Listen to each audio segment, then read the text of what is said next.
Hello everyone, Books with Banks back again with some more Shakespeare content today. And even though Shakespeare's histories aren't particularly fantasy or sci-fi, I do believe that they are important reads. These plays in particular focus on bloody civil wars and wars of succession, which just so happen to be very common settings and scenarios that fantasy authors use all the time. Most notably, George R. R. Martin has cited the Wars of the Roses conflict as inspiration for the Dance of Dragons conflict in his A Song of Ice and Fire series, or in the background lore of his series. I personally have just finished up reading through the three Henry VI plays, these three right here. And so today I'd like to go through, give a brief explanation of what happens in these plays, their places in the larger tetralogy they sit in, their place in context with all of Shakespeare's history plays, and then furthermore, the historical context Shakespeare himself was writing these plays from in. But before getting too into everything, it really would mean a lot if you could please like and subscribe if you haven't already. Please check out my Shakespeare content playlist if you're interested in what else I've already said on his works. Also, please comment down below if you also like Shakespeare's history plays and let me know, which are your favorites and which are your least favorites. All that out of the way, the broad overview. So Henry VI Part 1, Henry VI Part 2, and Henry VI Part 3 were all written and first performed during roughly the final decade of the 16th century. So we're looking at the 1590s, maybe as far as writing goes, maybe late 1580s, early 1590s. And that's, if I understand that correctly, I'm pretty sure that's when these were written. While various quarto versions were printed in and around that time, these three plays weren't ever published together until 1623 as a part of Shakespeare's first folio, which is basically just his first collection of 35 plays. Now, there's a lot of authenticity and attribution research and conversation out there looking into like which of Shakespeare's plays he himself wrote, or which ones he might not have written, or might not have written entirely on his own, which ones he collaborated with others for. From my understanding, this trilogy of Henry VI plays is often one that comes under some more scrutiny for this sort of analysis. But aside from mentioning it here and now, I'm probably not going to be bringing this kind of idea up that much throughout this, because this area of research isn't super critical to my personal enjoyment of these plays. Either Shakespeare wrote every word, or he didn't, and it doesn't really change how gripping and compelling I find them. I really like these plays regardless of who authored them, so just for this article, or for this video, I'm going to refer to the author as Shakespeare. Anyway, sticking with the broad sort of framing for all of this, I want to make sure I stress the importance of the time that these plays were being performed in. So even though Shakespeare is writing about mostly kings, queens, lords, and ladies of the late 14th and 15th centuries, when the Plantagenet, Lancaster, and York kind of families, dynasties were really the big players. That's what a lot of these plays are about. By the 1590s, when the plays are being performed, Shakespeare, like the royal family that he's most familiar with immediately, is the Tudor family, and specifically Queen Elizabeth I reigned at the time that most of his histories were written and performed. Also bear in mind that the English, at that point in the 1590s, they had recently waged a successful war against the Spanish, defeated the Spanish Armada and all that. So we cannot forget about the sort of sense of patriotism and English propaganda and that sort of propagandic nature of a lot of these history plays. But let's look at that word history for a brief moment too. By and large, Shakespeare's histories are historical fiction more than anything else, albeit they are quite accurate retellings of historical events.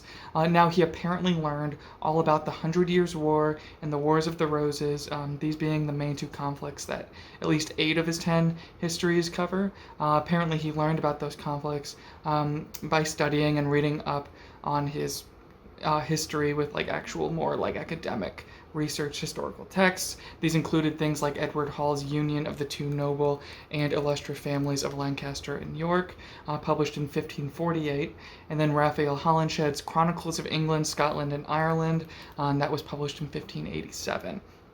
So much closer to the publication of these plays. So while the field of history was nowhere near what it is like today, our bard here had definitely done his due diligence in reading up on to then contemporary accounts of the time periods and characters that he wanted to include in his histories. Now we don't need to go too far down the rabbit hole of Hall and Holinshed, so let's just leave it at that.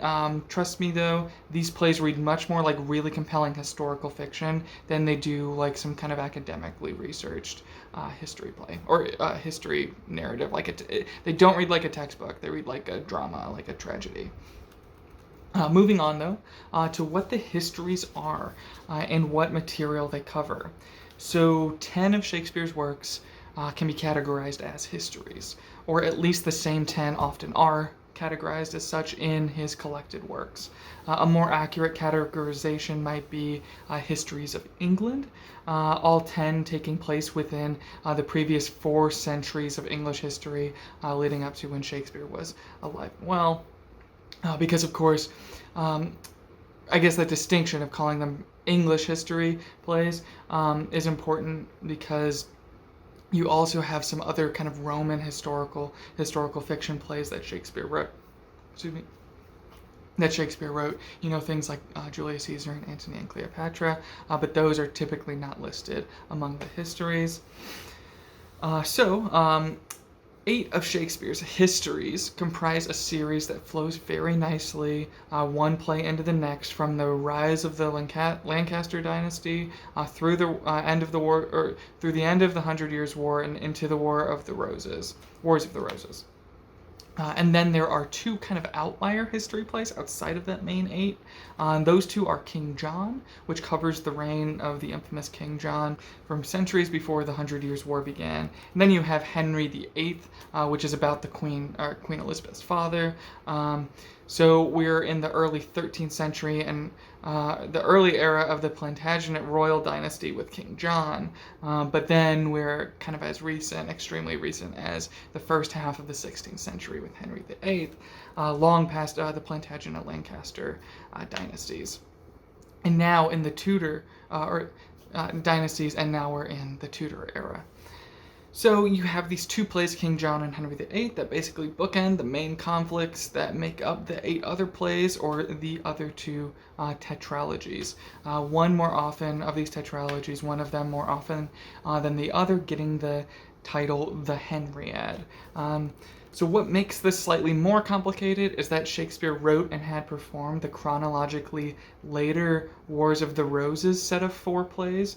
He wrote and had those performed before he wrote their chronological predecessors, which is the 4 that are called the Henriad usually, and those 4 cover more broadly the rise of the Lancaster line of kings and the later years of the Hundred Years' War. So the publication order and real-world chronology for the 2 tetralogies are flipped. I'll list them all here, though, in the order in which these events historically took place. So first you have Richard II, then Henry IV Part 1, Henry IV Part 2, then Henry V. So those 4 are the second tetralogy written, but the first chronologically, and those 4 are often referred to as the Henriad. Next, we have Henry VI Part 1, Henry VI Part 2, Henry VI Part 3, and then Richard III. So these 4 include the trilogy of plays that I'm really trying to build up to kind of zero in on in what I'm about to talk about today. Now for a brief summary of the first tetralogy, just because it is important background to understanding the Henry VI and the Henry VI plays and Richard III. So in that first 4, basically think of it maybe the prequel tetralogy. Richard II begins us where the Hundred Years' War wages on between England and France, which is mostly a war over territories or lands that are in present-day France, but there was a dispute between whether the French monarch or the English monarch had the better claim to those lands. That's just a really simple explanation of the Hundred Years' War. For more details, honestly, read these plays.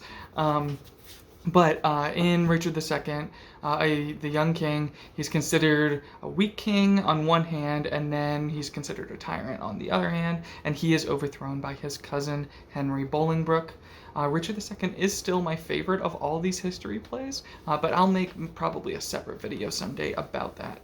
Anyway, Henry Bolingbroke overthrows Richard II, making him Henry IV and the first Lancaster king. So Henry IV, he tries to squash unrest and rivals in England. Meanwhile, his son, Prince Hal, has to balance his bawdier kind of party animal life hanging with the common people. Hal has to balance that stuff with his duties as heir to the throne. And then finally, Prince Hal comes into his title as king, King Henry V, and he leads England to several great victories in France. And even Shakespeare says at the end of Henry V, because at that point when he was writing Henry V, he had the benefit of already having written the sequel series, Henry VI and Richard III. But Shakespeare writes, and also credit for kind of pulling this out and drawing attention to it goes to these Folger Shakespeare Library editions. But the line that they pull out at the end of these that I think acts as a really good sort of prequel, setting up the right mindset going into Henry VI, is as follows. And this is from Henry V Epilogue, lines 5 through 13. Small time, but in that small most greatly lived, this star of England fortune made his sword, by which the world's best garden he achieved, and of it left his son imperial lord. Henry VI, an infant bands crowned king, of France and England did this king succeed, whose state so many had the managing, that they lost France and made his England bleed, which oft our stage hath shown. So, what becomes of the infant King Henry VI, with regents and lords squabbling over how to use him to their advantage? Well, that's what we really get into with the second tetralogy, and these plays in particular, these three in particular, cover the build-up to and the violence within the Wars of the Roses. So first we have Henry VI Part 1. This is a bit of a strange play. Much of it takes place in France, and Joan of Arc is basically the villain. So if that sounds like fun to you, please check this out. You have here your basic war hero character in Talbot, who is fighting bravely for his king back in England, still a child king at this point. And basically Talbot, he's trying his best to follow up like the heroics of Henry V, and trying but ultimately failing to hold on to a lot of the lands England had gained in the war when when Henry IV and Henry V were king. Furthermore, Richard Plantagenet, a man named Richard Plantagenet, and someone else who I believe is the Duke, maybe the Earl of Somerset. They just call them Richard and Somerset at this point, whenever like their character name comes up. Anyway, Richard and Somerset, while the war continues in France with brave Talbot fighting, the nobles like Richard and Somerset in England are squabbling over how best to counsel the young King Henry, and we get our first example of some people taking up a white rose and others taking up a red rose. Although these factions become much better defined in parts 2 and 3 of this trilogy. Anyway, basically two important things happen in the Hundred Years' War that are really big blows to Henry VI's reputation.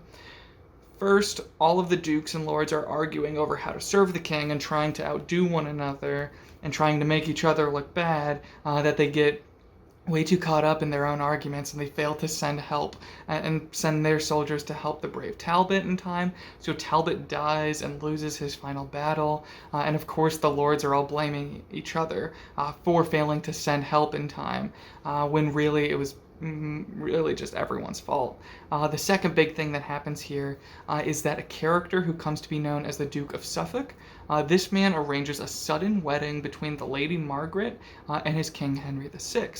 Now Suffolk is going to take Margaret from France and offer her as a bridal choice, as an option for the king to marry. Henry VI and his advisors agree to the marriage, but in so doing, they forfeit lands back to the French and allies of the French. Lands that Henry V had so bravely won, and lands that Talbot, the brave Talbot, had now heroically died defending. So basically, think about it like this. Henry VI is a weak king because he's been king since he was young. He's still pretty young in this one, and he's pulled this way and that by all the political machinations of his advisors. Those same advisors, because of their political bickering, cost England lands so bravely won that now the masses and nobles aren't so sure they want Henry VI to be king anymore because, oh no, look at how much has happened to undo the heroics of his lionized father, Henry V. Henry VI is so much worse, even though the nobles that are claiming that and criticizing Henry VI for that are in a large part responsible for the failures in the war. So yeah, that's basically Henry VI Part 1, and it basically serves to set the stage for these two violent, page-turning, thrilling reads. Alright, so in Henry VI Part 2, we start to see what this trilogy is really all about. Richard Plantagenet, who I had mentioned with Part 1, he becomes Duke of York, but he also thinks he has a better claim to the throne of England than Henry VI does, or at least a better claim than any of Henry VI's heirs would have.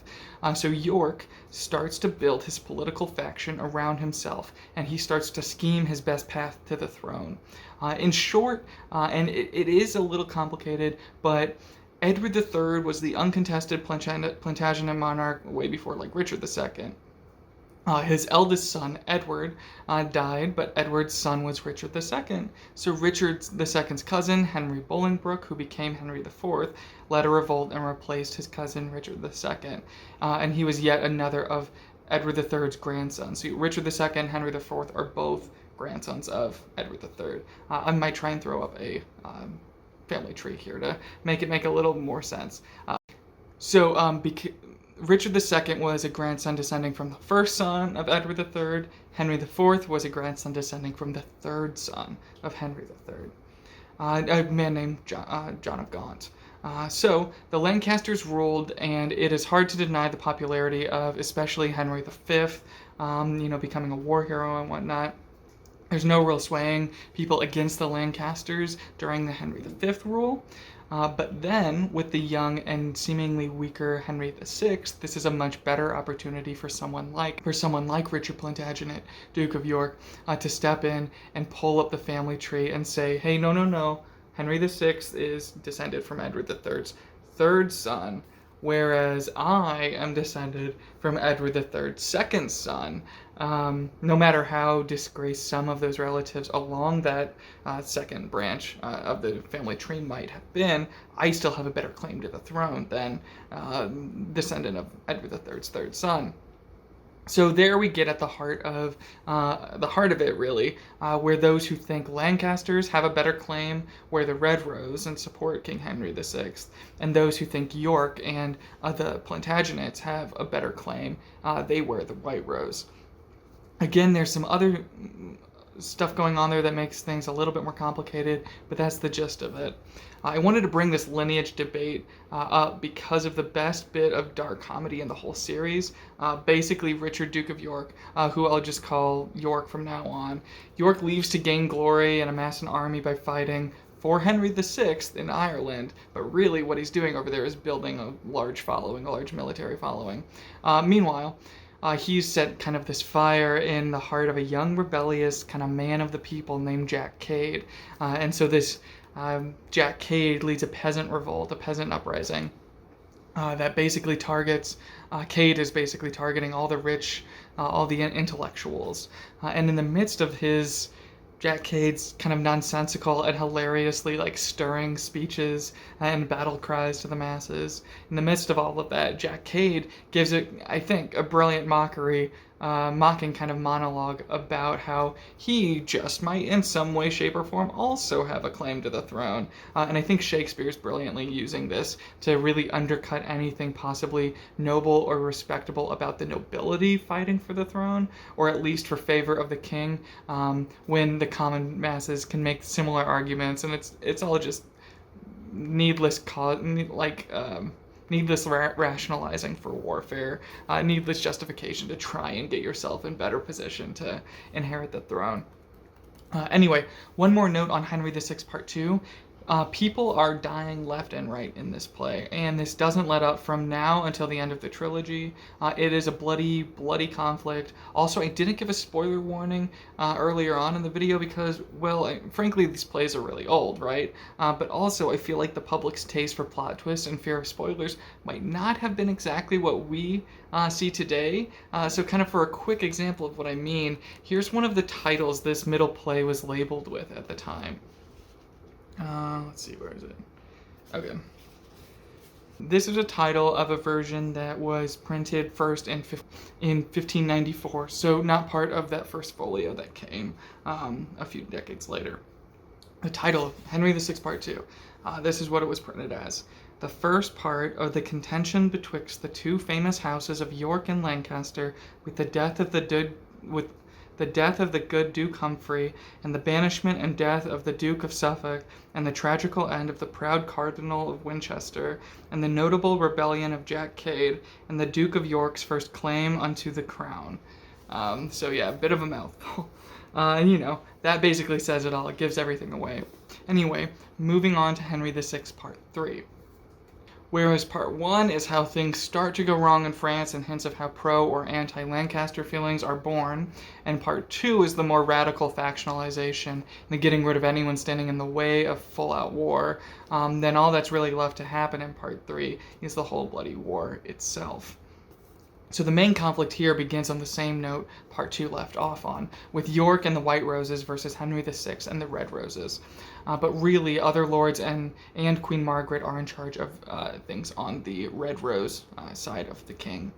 Eventually, this conflict moves down a generation to the sons of Henry VI and Margaret, and the sons of, or the son of Henry VI and Margaret, and then the sons of the Duke of York, which are confusingly both named Edward, like the oldest sons there. So on one hand we have York's eldest son, Edward Plantagenet, and on the other hand we have Margaret's really young son, the Prince Edward.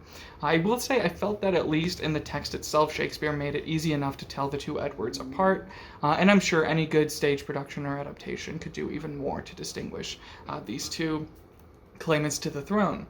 So the third play, this one here, it's really all about the shifting tides of the conflict across 4 different violent battles, and thrown in there's this beautiful scene about fathers losing sons, sons losing fathers during the war. But what gives this play even more of a unique flavor, at least in my opinion, is that Edward, son of York, he's one of 4, or at least I think it's 4 brothers, and one of his younger brothers is someone named Richard, not to be confused with Edward's father, Richard Plantagenet, who became Duke of York, but the younger son, Richard, he will eventually become King Richard III.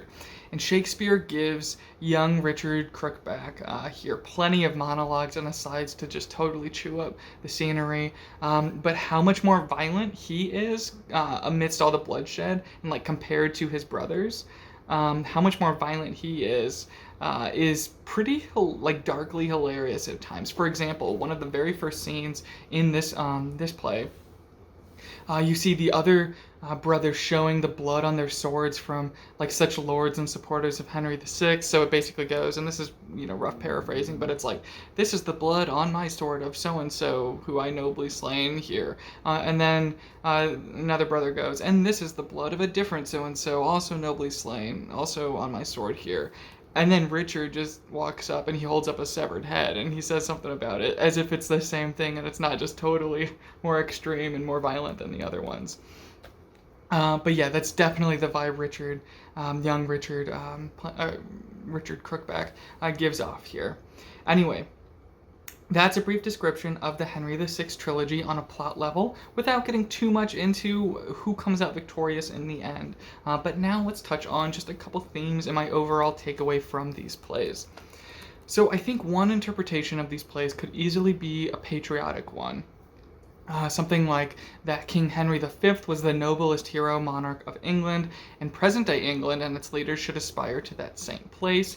But unfortunately, the Wars of the Roses are an example of what happens when a weak person inherits the throne, and when politicians spend all of their time bickering over lineages instead of just supporting their king or queen. So that's the more patriotic interpretation of these plays. Or at least saying, support your king, support your queen, support Elizabeth I, that sort of thing. Also, the last thing I want to touch on, or kind of circle back around to, is just how much I love the Jack Cade stuff in Henry VI Part 2. It's basically just all in Act 4 that Jack Cade leads this uprising against the intellectuals and whatnot. And he's basically unintentionally lampooning the whole Wars of the Roses conflict.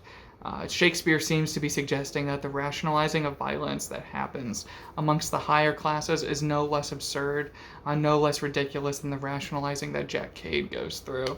When we wage a war against the educated, or when he wants to wage a war against the educated, and he says things like how kids are learning ridiculous words like nouns and verbs, which is just it's funny wordplay in and of itself, because the words noun and verb, those specific two words, could be what he means, being that Jack Cade is probably not the sort to be a fan of grammar lessons or English lessons. Or it could just be that Jack Cade objects to children learning any nouns or any verbs at all. Very, very clever stuff, and there's stuff like that all throughout these. Even though they're dark, Shakespeare definitely has a sense of humor that finds its way throughout all three of these plays. Anyway, all of that to say that I really had a great time reading and thinking about these three plays. If anything I've talked about here today seems interesting, please, please, please pick up the plays for yourself. Give them a read. You can find these online with all sorts of resources to help clarify some of the more obscure language in parts.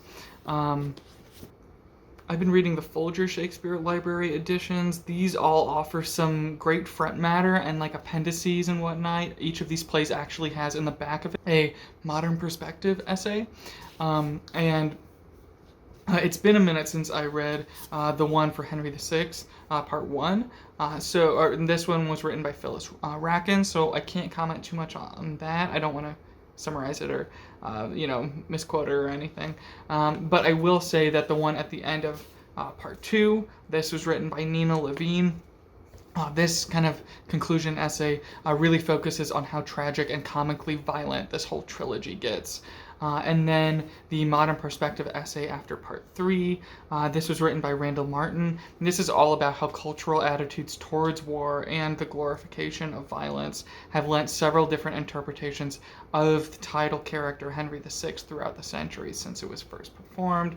In some cases, in some productions, he might have been portrayed as a weak and cowardly king, yet in other cases he's portrayed as a brilliant pacifist, imprisoned by the bloody warfare all around him, as well as imprisoned by his father's legacy as a war hero. Some really great insight there, and I would definitely recommend these editions if you can get a hold of them. These editions also have a number of helpful family trees. Let me see if I can find one really quick. Again, maybe throughout this video I'll have pulled up some family trees just to make things a little clearer. So English ancestry of King Henry VI. You see Henry VI down there and Edward III at the top. I kind of touched on that family tree a little bit, but yeah. Anyway, enough Shakespeare talk for today, and thank you all so much for watching. If you could please like and subscribe, that would really mean a lot, and I'll see you next time. Bye.